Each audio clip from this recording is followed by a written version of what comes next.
మనుష్యాణం సహస్రేషు కక్షుతతి సిద్ధయే యతతామపి సిద్ధానాం చక్షుర్నాంది ఏతి తత్వతః.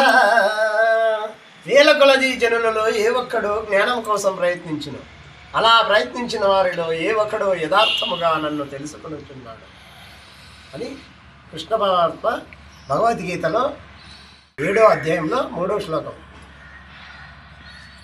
ఏమి వేల కొలది జనులలో ఏ ఒక్కడో జ్ఞానం కోసం ప్రయత్నించును అంటే ఆ లిస్టులో మనం ఉండాలా.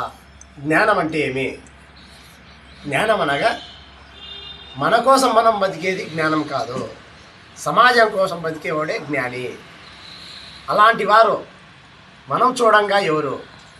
నందమూరి తారక రామారావు, ఆ తర్వాత నరేంద్ర మోడీ, ఆ తర్వాత పవన్ కళ్యాణ్, తర్వాత ఎవరు?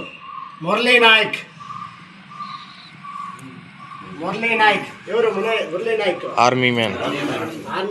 ఆర్మీని ఏమంటారు? జై జవాన్. అట్లా బతకల్లా. ఎన్నాళ్ళు బతికినామనేది కాదు, అర్థమైనా? ఆ లిస్ట్లో మనం ఉండాలా. రాజకీయాన్ని సంబంధించి నేను చెప్పలేదు, ఏ ఉద్దేశంతోనూ చెప్పలేదు, కులము మతము దాని గురించి ఆలోచించి చెప్పలే, అర్థమైనా? ఆ లిస్ట్లో మనం ఉండాలా.